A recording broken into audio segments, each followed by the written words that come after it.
Good morning, all. Excellency, Honorable Prime Minister, ministerial colleagues, friends, patriots of Guyana. Indeed, this is quite an outstanding day in the annals of our country, the history of our country that will be written about for years to come. So, as promised, and to give fulfillment to the words of Minister Harman, who a few weeks ago said that before the end of 2017, the government will release the contract that was entered into with ExxonMobil and its partners Hess and CNOOC Nexen. Hess being an American company, CNOOC Nexen, Chinese national offshore oil company, which acquired Nexen, which was a Canadian company. So those three, Mr. Henson may speak about that a little later, those three have been awarded a license by the government of Guyana to explore and develop petroleum resources in the Stabroek block. I just wish to say that when we assumed office, that is the APNU-AFC coalition in May of 2015, we did so days after there had been a significant find, as it was so described at the time by ExxonMobil as the operator. We later, in that year of 2015, went on to give definition to that significant find as it was then described, and concluded that the Liza field by itself contained a minimum of 800 million barrels of recoverable oil to a possible 1.4 billion barrels of oil.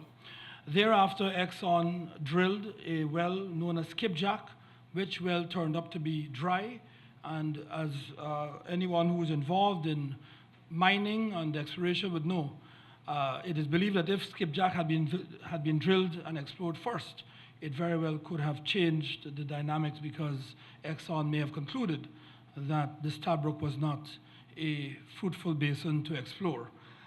Drilling a well is an expensive business and can run to several $100 million per well.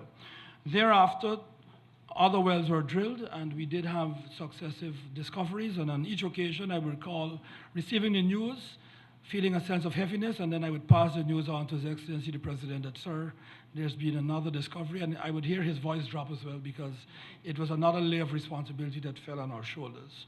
So we have made discoveries, Government of Guyana and Exxon, at the Payara well, at a well that is known as Snook, and a well most recently known as Turbot. Together, and I can announce, I believe it is our right to let the people of Guyana know, together the reserves that are known in those wells to date approximate to about 3.2 billion barrels of oil. That is more than many, many, many countries in the world have. And it is significant that we know that figure. We can multiply that by a multiplier of 50, which is considered the base price per barrel of crude oil today. Guyana is entitled to 50% of that, together with a 2% royalty. I say something now about the contract. When government took office, one will recall that on the 26th of May, His Excellency was inaugurated. He was sworn in, of course, previously on the 16th of May of 2015, but on the 26th of May, the government of the Bolivarian Republic of Venezuela issued decree number 1787, which decree redrew, in a sense, the maritime borders, or purported to withdraw the maritime borders of Venezuela, taking in with that redrawing, or that purported redrawing, the Liza field and most of the maritime zone previously known to be Guyana's. So that is how this government started its work, and it is in that context that many decisions were made against that backdrop. So government took a decision, firstly, not to have an expansive review and renegotiation of the contract with Exxon. We recognized that Exxon had made a discovery. ExxonMobil was considered one of the top two oil developing and petroleum producing companies in the world.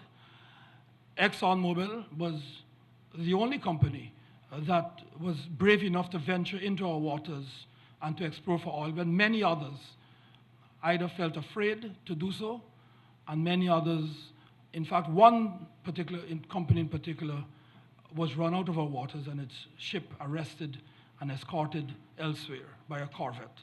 So we recognized that we had with us a company that, one, had made a discovery, had a binding contract with the government and people of Guyana, which had been signed in 1999, was brave and committed to developing the resource, had the capacities, financial and technical capacities to do so, and government believed that it should enter into a long-term, stable relationship with this company. We have received much advice from many sources, some of which we have dispersed, Joe, to use your term, and dispensed with, but some of it has been wholesome. And one such bit of advice was that we should, given our relative size as a nation with less than 1 million people, given our relative underdevelopment and our relative inexperience, we should try to stabilize our relationships. Rather than go out and court 15 and 20 companies to come into our waters and develop the resource, we should try to manage what we had discovered, build better relations with the company that had made a discovery, and make that a long-term objective. And to that extent, the model which Botswana used was the one that the international financial institutions recommended to us. Botswana, as we know, has made a discovery many years ago of diamonds. It chose to enter into a long-term relationship with De Beers, the diamond company, and of course there are other companies around, but it anchored itself and its national development with one company. And so it was the decision of this government that we would continue the agreement which had been entered into by the previous PVP Civic Administration, and that we would make minor modifications rather than enter into protracted long-term negotiations with the company. To that extent, we were able to raise some of the fees, and the slides that you will see will speak to some of those. We were able to introduce a 2% royalty where previously there was 0 royalty. Now, some people have said that the royalty should have been 10%, it should have been 20%. But I wish to make a few points about that. Firstly, there are different types of contracts. There is a production share or profit sharing contract, which is what we inherited in 1999. And there's also the royalty-based contract. We were already receiving 50% of the profits as an equal partner, having not sunk a single cent into the development of the block. We, however, decided that we would come up with a hybrid of that production share agreement and put a feature of a royalty on top of that. Many countries have either the production share or they have the royalty based. We decided that we would try to enjoy the best of both worlds. And were successful in convincing Exxon, even though there was no legal basis upon which a renegotiation could pursue, because there was no frustration of contract, no breach of contract. The only things that changed were a discovery and a change of government. But it was a binding, lawful contract which Exxon was entitled to enforce should we decide not to accept it. Bear in mind that countries near, quite near and far have tampered, have interfered, and in fact one country had an arbitration award against it nearby to the west of us, where it sought to acquire the assets of the very company ExxonMobil. So for strategic and other reasons, I'm saying, we chose not to enter into a full renegotiation of this contract. And so, based on our efforts and by our calculations, we can now receive on a daily basis when production commences in 2020, close to $1 million per day. So at the end of the year, Guyana will earn about $300 million, which is as a result of what some may determine to be a modest royalty rate, but it is significant because this is money that does not come from a grant or a loan, or is not pursued, or the fruits rather from the pursuit from taxes. This is money that will come to us and accrue to us on a daily basis.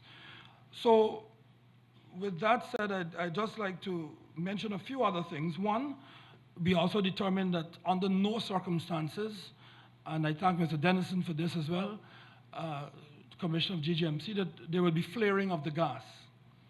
It is common industry practice that there is flaring, and we determined that given the green approach and the commitments made by His Excellency, that Exxon would not flare the natural gas, which accompanied the find. I remember when we tested the gas, the flow, for a few days. Most people did not know this, but you had to test the rate of the pressure to determine quantum. An aircraft, I believe a Caribbean Airlines aircraft, headed to Tamari, reported a ship on fire in the seas of Guyana. It caused quite a stir between the Coast Guard and MARAD, and so we had to calm things down and say there's not a fire, it's just a flaring to test. So we've determined that we may flare for testing only, but we will not be flaring on a continuous daily 24-hour basis. Also, there has been much said about the size of the Stabroek block, and that the government, and yours truly in particular, has given away the birthright of Guyana.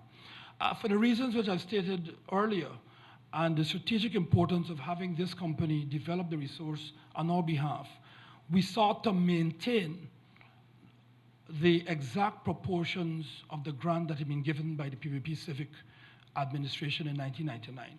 We did not take a single millimeter, neither did we add a single millimeter to what had already been given to Exxon. So the claim about us giving away the resource and losing for it, I'm amazed at.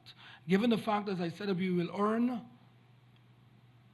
the value of the resources already about 160 billion US dollars, but Guyana being entitled to half of that, it is sometimes bemusing to understand why there's this clamor for more money when in fact we should be more concerned about how are we going to manage this resource. Being less than $1 million, how are we going to protect this resource? Because there are going to be others who will want to come and share it with us, sometimes not by choice, but by force. So those are the primary concerns of the government. How do we protect what we have rather than be going out? We're entitled to 80 billion, we want now 90 billion. We're less than 1 million people. And I believe one former, it was revealed last week, one former senior official of a neighboring state was on television saying that, you know, they're going to be like Qatar, they're going to be rich. And he was almost angry that Guyana was going to be wealthy. On a per capita basis, we're going to be that wealthy. So these are some of the considerations that led to our negotiations and discussions with Exxon. As I said, it was not a negotiation of the manner and type that we are accustomed to, where we sit and have long back and forth over every clause, but we did make some minor adjustments. In closing, I just wish to say that it is unfortunate that the opposition is not here. We did invite them in Parliament. I did say that an invitation would be extended, and we would expect that they would be present. They've chosen not to be, and I suppose that will be spoken about by them later on. But they know in the opposition, and others know, the reason why the 1999 contract was not revealed. We are being beaten up for, why aren't you revealing? But in 1999, they took a decision not to reveal contracts. It was in this very building when the then opposition sought to get more details of the Amila Falls project that they were invited into this building, into a closed room, to see just some pages of it, not the entire document. That was never made public. So this is a signal day in the history of the country.